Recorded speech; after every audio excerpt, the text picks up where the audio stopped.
Hello students, welcome to Kartar education classes. बच्चों, आज हम डिस्कस करेंगे आपका नेक्स्ट टॉपिक औपचारिक और अनौपचारिक साख किसे क्या मिलता है। इसमें हम देखेंगे कि औपचारिक स्रोत कौन से हैं। पिछले वीडियो में हम अच्छे से कर चुके हैं। बैंक, सहकारी समितियां, उन्हें औपचारिक स्रोत कहते हैं ऋण का।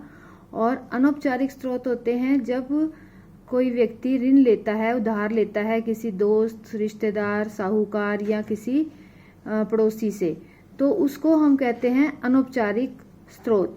तो औपचारिक और अनौपचारिक स्रोत, इसमें किसको क्या मिलता है, इसी के बारे में इस क्लास में हम डिस्कस करेंगे। सबसे पहले इन्होंने बताया हुआ है कि औपचारिक और अनौपचारिक स्रोत जो हैं वो शहरों के क्षेत्र के लोगों के लिए किस प्रकार से ऋण जो है उनमें बटा हुआ है, ये हम देखेंगे आरेख 2 में।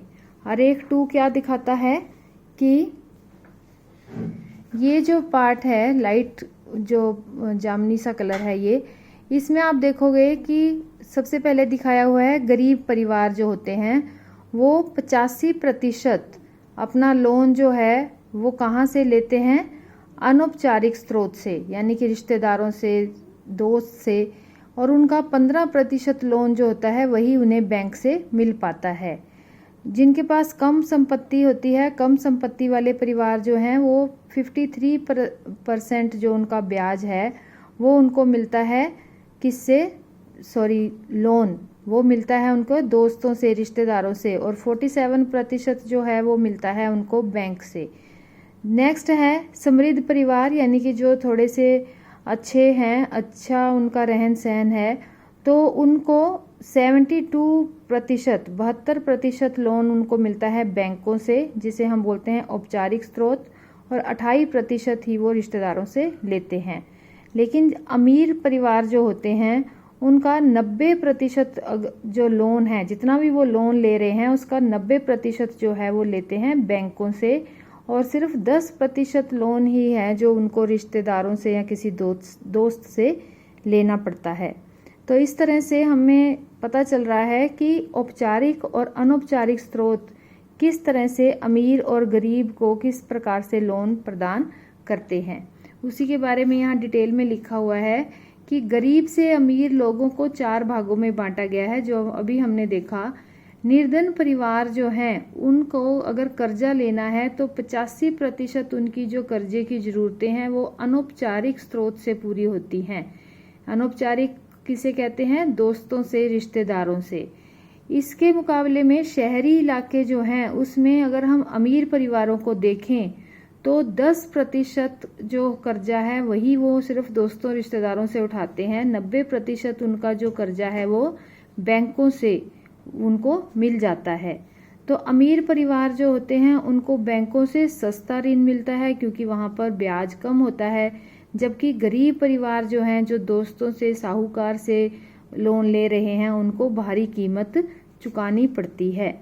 तो ये हमें अंतर देखने में मिल रहा है। पहले जो है औपचारिक स्रोत, जो गांव हैं वहां पर भी अगर हम औपचारिक स्रोत देखें, बैंकों की तरफ देखें या सहकारी समितियों की तरफ देखें, जो कि हम पिछली क्लास में अच्छे से पढ़ चुके हैं, तो गांव के जो परिवार हैं उनकी ज़रूरतें सिर्फ 50% ही पूरी हो रही हैं। किससे, बैंकों से या सहकारी समितियों से। बाकी के जो गांव के लोग हैं अगर उन्हें कोई लोन लेना पड़ता है तो वो वही दोस्तों से, रिश्तेदारों से, साहूकार से लेते हैं। और अनौपचारिक ऋणदाता जो होता है वो क्या करता है, यानी कि जो दोस्त होता है, रिश्तेदार होता है, वो क्या करता है, ब्याज की दरें बहुत ही अधिक लगाता है, यानी कि वो बहुत अधिक ब्याज लेता है, जिससे कि जो उधार ले रहा है, जो कर्ज ले रहा है, वो उसको कोई फायदा नहीं होता, उसकी आय में, उसकी सैलरी में कोई बढ़ोतरी नहीं होती, क्योंकि उसका सारा जो समय है वो कर्जा उतारने में ही निकल जाता है। तो हम देखते हैं कि जो बैंक हैं और सहकारी समितियां हैं उनको गांव के इलाके जो हैं वहां पर अपनी गतिविधियों को अधिक बढ़ाना चाहिए, उनको अधिक बढ़ाने की ज़रूरत है। क्यों ज़रूरत है, ताकि जो कर्जदार हैं वो अनौपचारिक, यानी कि रिश्तेदार या साहूकार से कोई भी तरह का लोन ना लें, उनके ऊपर वो निर्भर ना रहें। दूसरा क्या है कि जो औपचारिक स्रोत हैं उन्हें अपने ऋणों का विस्तार करना चाहिए, यानी कि बैंकों को जो लोन देना है उसको अधिक उसका विस्तार करना चाहिए। क्यों करना चाहिए? ताकि गरीब लोग भी आसानी से लोन ले सकें। इस प्रकार से जो ऋण है, लोन है, वो सभी लोगों को प्राप्त होना चाहिए। अमीर परिवार ही औपचारिक स्रोत से ऋण प्राप्त ना करें, बल्कि गरीब परिवारों को भी अनौपचारिक स्रोत पर निर्भर न रहकर बैंकों से आसानी से लोन मिल जाए। यह जरूरी है कि औपचारिक ऋण जो है, जो कि बैंकों से मिलता है, उसका एक समान रूप से बंटवारा होना चाहिए, यानी कि गरीबों को और अमीरों को दोनों को ही सस्ते ऋण का फायदा मिल सके। तो ये है आपका टॉपिक। इसको आप शॉर्टकट में कैसे लिख सकते हो? औपचारिक और अनौपचारिक ऋण जो है वो कैसे हैं, अमीरों को कैसे, कितना अमीर जो है वो इसको फ़ायदा उठा रहे हैं। शहरों में जो अमीर हैं 10% कर्जा ही वो रिश्तेदारों से लेते हैं, बाकी उनका 90% कर्जा बैंकों से होता है। अमीरों को बैंकों से सस्ता ऋण मिलता है। गांव में जो लोग हैं उन्हें 50% ऋण जो है, लोन जो है बैंकों से मिल पाता है। मिल पाता नहीं है, वो ले पाते हैं, क्योंकि उन्हें बहुत सी जो गिरवी रखने के लिए कोई चीज़ देनी है, किसी तरह की जो भी बैंक की फॉर्मेलिटीज़ हैं वो उनको आसानी से पूरा नहीं कर पाते, इसलिए वो सीधा दोस्तों के पास या साहूकार के पास चले जाते हैं। दूसरा है, शहरों में जो निर्धन हैं उन्हें 85% लोन जो है दोस्तों से ही लेना पड़ता है और भारी ब्याज देना पड़ता है। गरीब परिवार जो है वो अनौपचारिक क्षेत्र से महंगा लोन लेते हैं। गरीबों के लिए ब्याज की दर ऊंची हो जाती है, जिसके कारण वो कोई और काम या बिजनेस स्टार्ट नहीं कर पाते, बल्कि उनका सारा समय जो है वो कर्जा उतारने में ही निकल जाता है।